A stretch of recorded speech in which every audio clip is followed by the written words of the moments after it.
Autumn fashion can be tricky. One wrong detail, and an outfit goes from chic to sloppy in seconds. And I'll be the first to admit, I've made plenty of those mistakes myself. Maybe you have too, like grabbing a coat that looked good enough on the hanger, or choosing fabrics that seemed perfect, only to collapse once you put them on. The truth is, elegance is always in the details. With just a few smart tweaks, you can take any autumn outfit from ordinary to effortlessly sophisticated, especially after 50. Let's start with one of the most overlooked details: fabric weight.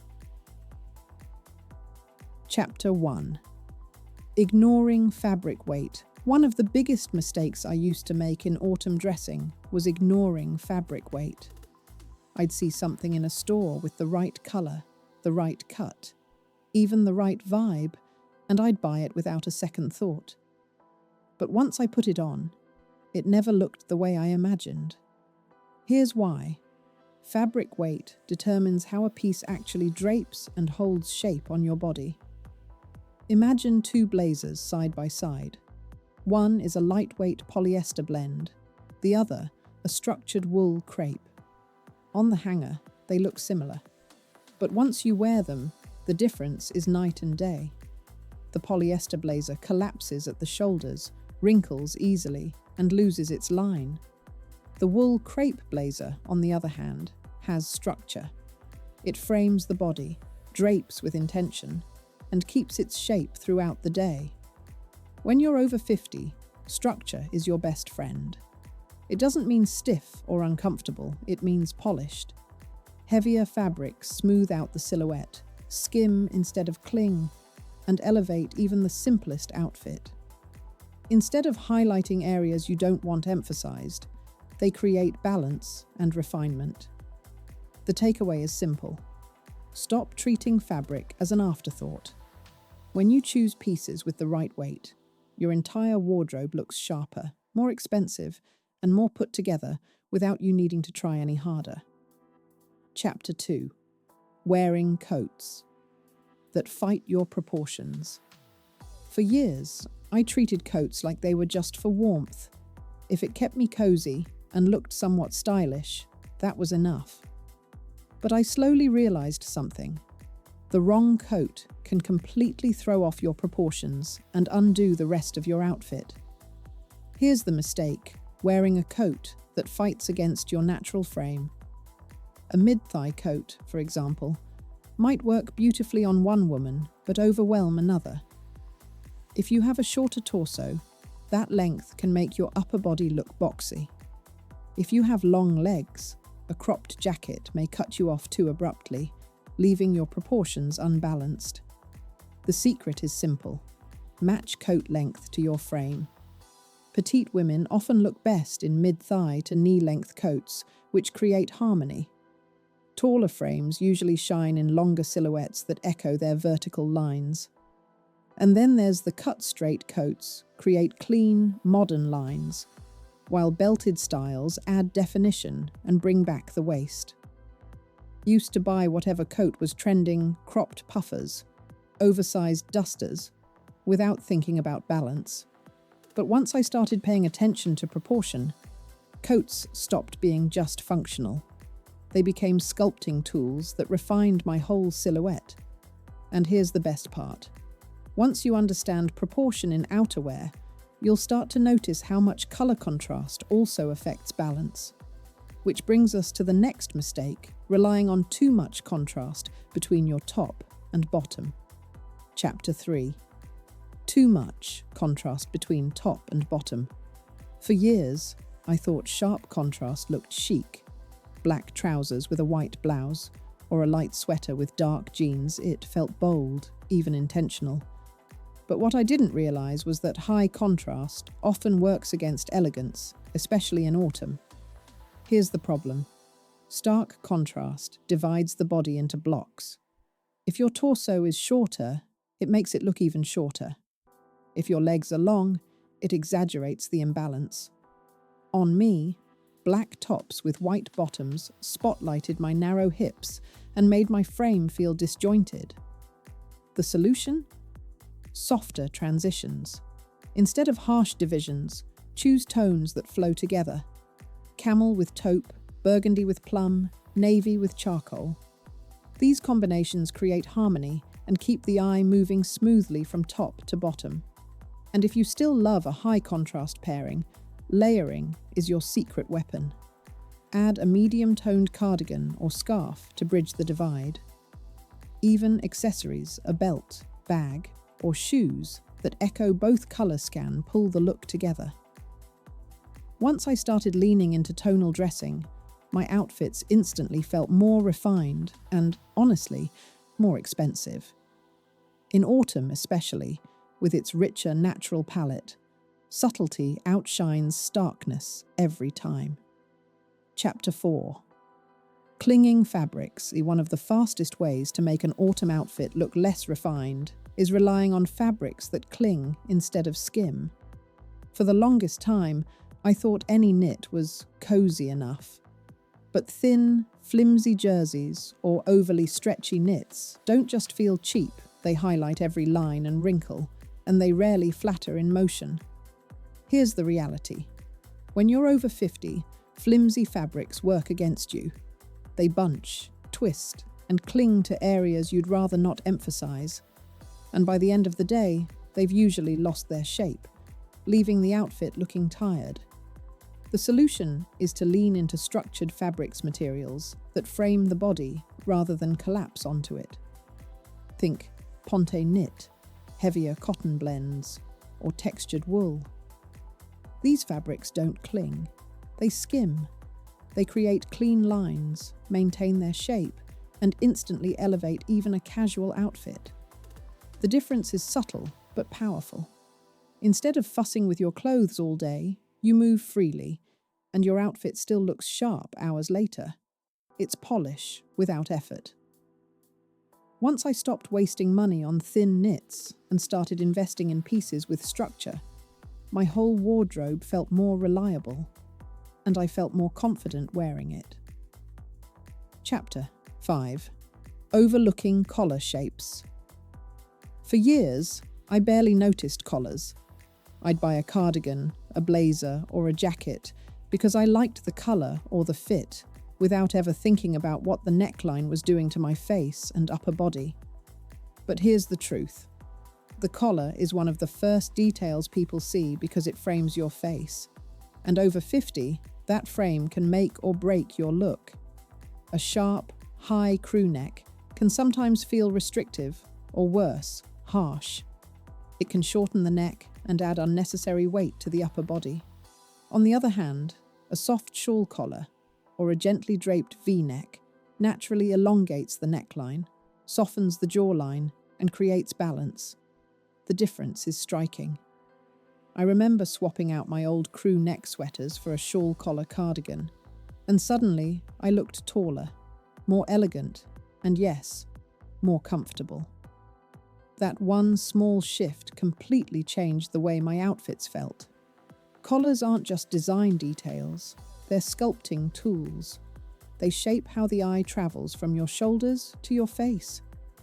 Choosing the right one can make even the simplest outfit look intentional and refined. So next time you try on a jacket or cardigan, don't just look at the length or the color. Notice the collar. Because that tiny frame can transform not only your outfit, but how you are perceived. Chapter 6. Forgetting shoe silhouettes. Shoes might seem like the last detail when pulling an outfit together, but they often decide whether the whole look feels balanced or awkward. For years, I thought I could pair any shoe with any trouser. Sneakers with slim pants, chunky boots with tapered cuts, and I couldn't figure out why my outfits always felt off. The problem wasn't the clothing, it was the silhouette of the shoes. When you wear slim trousers with a heavy, round toe boot, the proportions collapse. Your eye goes straight to the shoes, and the legs look shorter. Flip it. Wear wide-leg trousers with a delicate flat, and suddenly the pants overwhelm your frame because the shoe isn't substantial enough to anchor the volume. The secret is this. The shoe has to echo the line of the pant. Cropped trousers look sharper with a pointed bootie. Wide leg pants need a block heel or sturdy boot. Even straight leg denim benefits when paired with loafers or sleek slip-ons that match its easy structure. It's such a subtle shift, but once you see it, you can't unsee it. The right shoe doesn't just complete an outfit, it supports it. It keeps everything in proportion, from your waistline all the way to the floor. You don't need a closet full of footwear to get this right. Just a few well-chosen pairs that complement the shapes you wear most often will transform your entire wardrobe. Chapter 7. Wrong belt usage. Belts can either refine your proportions beautifully or throw them completely off balance. For the longest time, I wore them the wrong way. Sometimes I cinched them too high, which made my torso look shorter. Other times, I wore them too low, cutting my body in half and making my legs disappear. It wasn't just placement. The type of belt mattered too. Thick belts with oversized buckles overwhelmed my frame, while very skinny belts often looked like an afterthought. The trick is finding the middle ground belts that define without dominating. Here's what I've learned. If you have a shorter torso, placing a medium-width belt slightly below the natural waist can create length. If you have a longer torso, wearing the belt a bit higher restores balance by visually lifting the waistline. For everyone, moderation is key. A belt should support the outfit, not steal the spotlight. One versatile example is a slim, reversible belt. It's subtle, polished, and works with both dresses and trousers. Small, thoughtful choices like this don't just add structure. They transform shapeless pieces into flattering silhouettes. Once I started experimenting with belt width and placement, my outfits felt less random and more intentional. I wasn't just wearing clothes, I was shaping them to suit me. And that's the power of using belts the right way. Chapter 8. Ignoring texture pairing. For years, I thought a polished outfit was all about matching colours and cuts. I'd pull together pieces that technically worked, yet something always felt flat. The missing piece? Texture. When everything in an outfit has the same finish smooth knit on smooth trousers with a plain coat, the look reads one-dimensional. There's nothing for the eye to explore, so the whole effect feels underwhelming. The fix is simple. Mix textures. Autumn is the perfect season for it because the fabrics practically invite layering. Think of a chunky knit sweater against sleek trousers, or suede boots paired with crisp cotton. Even denim topped with a velvet blazer suddenly feels elevated. It's the push and pull between rough and smooth, matte and shiny, soft and structured that creates richness. I noticed the transformation the first time I swapped a flimsy cardigan for a heavier textured knit. Suddenly, even a neutral outfit came alive. Without loud colours or busy prints, the depth was there, quiet, elegant, intentional. The beauty is that you don't need to overhaul your closet to get this right. Start with one piece, a textured scarf, a nubby sweater, or suede loafers, and let it play against the smoother items you already own. Once you pay attention to texture, you'll see how it separates a fine outfit from one that feels truly refined. Chapter 9. Treating accessories as afterthoughts. For years, I treated accessories like an optional add-on. I'd spend time putting together my outfit, only to grab whatever earrings or bag were closest on my way out the door. And every time, I wondered why the look felt unfinished.